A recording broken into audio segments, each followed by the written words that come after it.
Do you know the shocking thing about interviews? Is the fact that your interviewer is hoping that you are the perfect fit for that role. And this is one truth I'll tell you for free. The hiring process is extremely stressful and super expensive for many organizations. And so when we sift through resumes and we pick a couple of resumes, we are hoping that the experience that we've seen and what we've read matches up when we get to talk to you in person so that we can pick you for the job. It's so stressful as a hiring manager to keep reviewing resumes over and over again. So I'm telling you the honest truth today that every time you get called for that job, there's an 100% chance that you will get that job. But you have a huge part to play.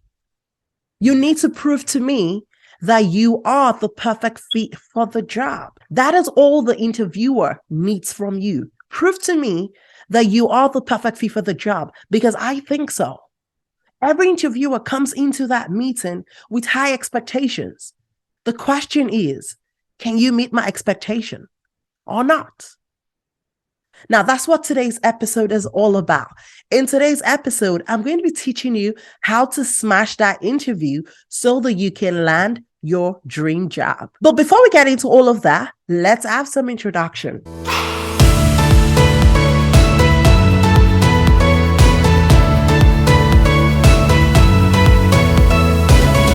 Hi guys, welcome back to my YouTube channel. My name is Yinka and I am an Agile coach with over 10 years of experience. In today's episode, I want to share tips on how you can better prepare yourself so that you can prove to the interviewer that you are the perfect fit for that role. So come with me. Now, the first thing I need you to do when you get called for an interview is for you to get ready. Now, I know that usually we always get excited. We're happy that we've been called, but this is the time for you to really get prepared, right? So that when you show up, you show out and you get the job. Every time you get called for an interview, there's 100% chance that you will get the job. And I'm telling you the honest truth. I interview people a lot. Anytime I show up, I'm like, is this person the perfect fit? Because when I look at your resume, I'm convinced, right? I'm like, this person has almost everything I'm looking for or has most of the things that I'm looking for.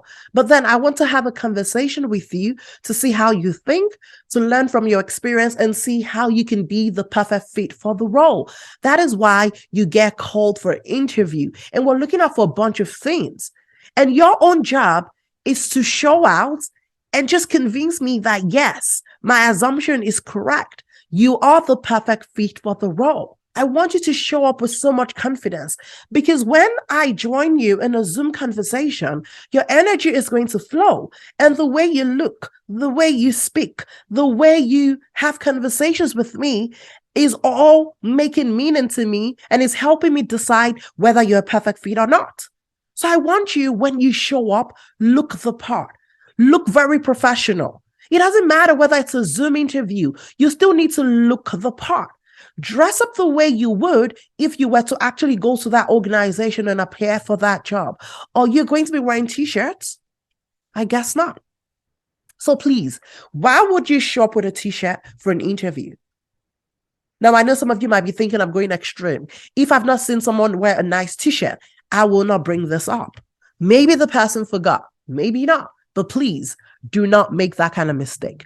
Don't show up in a nice looking t-shirt. A t-shirt is still a t-shirt, okay?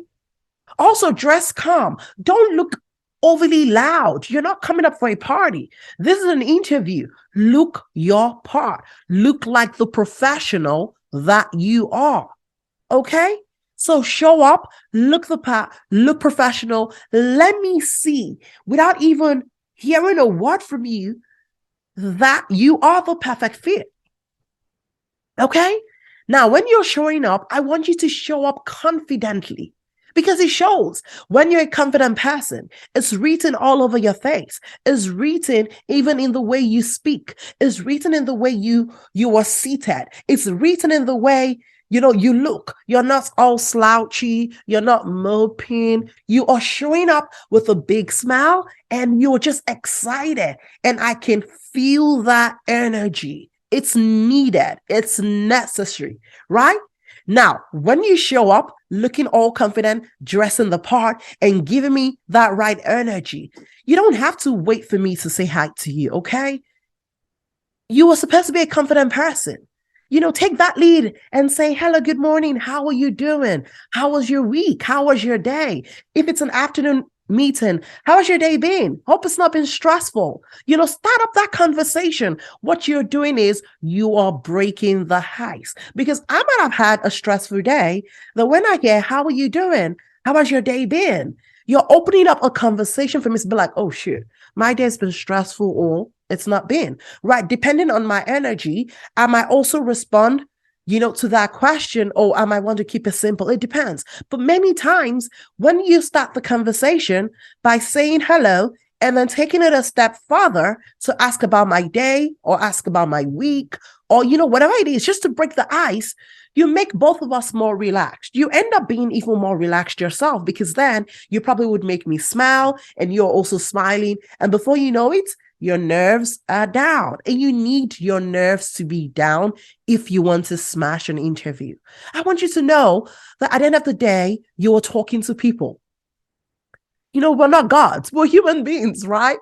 Sometimes we've had a stressful day and we just want to talk to you, okay? And that's why sometimes some interviews are not very serious, and we just have it and we're like, you know what? I like this person.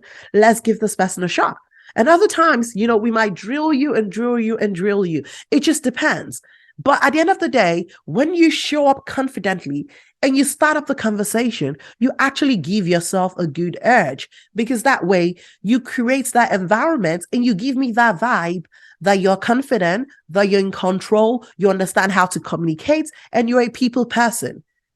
And I need all of that information to help me decide whether you're truly the perfect fit. So now let's assume that you've gotten your A game on, you've showed up, you've showed out, you're confident, you're smiling, you started that conversation. You clearly know that every interviewer at this point in time is going to ask you that ultimate question. Tell me about yourself. You better be prepared, because if you're not prepared, then it shows that you have no clue. And that's the honest truth.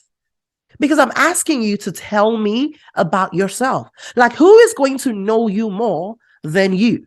So if you cannot confidently describe yourself to me, if you cannot confidently describe your experience to me, then really, how are you going to do a good job? How are you going to be able to support the team, support the organization, and help them achieve their objectives? Remember that at the end of the day, I've already set up an expectation based on the resume that I received. Now, your job is to live up to that high expectation that you set up for yourself. And you know very well that every interviewer is going to ask you this question. Tell me about yourself. Sometimes it's our own way of just opening up the conversation. It's our own way of getting started. So you better be prepared. And now, when an interviewer is asking you, tell me about yourself, please don't go there narrating your life history. Please don't go saying how many kids you've got, whether you've been married 5 times. Please don't do that. When we're asking you to tell me about yourself, we basically want to learn about your professional experience. We want to learn about your professional background. We don't care about your personal life. So keep it out of the question. Okay? This is an interview. It has to do about your job. Everything that is outside of your job is not needed. So keep those things out of the way and just stick to your professional experience. Okay? So I need you to practice that question, because it's going to come up. All right? And so if you want to answer that question, tell me about yourself, I'd like you to walk me through your journey. Okay? Make it fun. Make it a story. Tell me how you started your Agile career and the places you've worked. And while you worked at each place, share your experience with me. Okay? So for example, let's say that you worked in the bank. All right? My Agile journey started as a Scrum Master in a bank. You don't even have to mention the name of the bank. It doesn't really matter, right? But it's good for you to mention the industry. And if you want to mention the name, it's also okay, right? So let's say, for example, my Agile journey started as a Scrum Master in Chase Bank, for example, right? And you could say how long you spent at Chase. So I spent 3 years in Chase Bank. In the course of those 3 years, I supported over 7 teams. And this was what I did while I supported those teams. Also, when you were sharing the experience within each of the organizations you worked in, look for an accomplishment that happened while you were there, right? So in my course of, being with Chase Bank, I did XYZ. Or when I joined Chase, the team had no clue about Agile. So I had to take them through several boot camps. I had to take them through workshops to help them increase their understanding of Agile. Talk about maybe the challenges that you faced and what you did. One thing many people don't realize is this. The tell me about yourself question could be the only question I actually even get to ask you, because depending on how you answer the question, you may have covered every several points that I might have wanted to touch. Because remember, your resume is all I know about you. So if I say, tell me about yourself, and you walk me through that journey in your resume, you must have possibly touched every question that I may have wanted to ask you, depending on where you worked and what I was interested in when I took a look at your resume. So please, if you want to smash that interview, if you want to convince your interviewer that you are the perfect fit, please practice this question, because it's a lifesaver.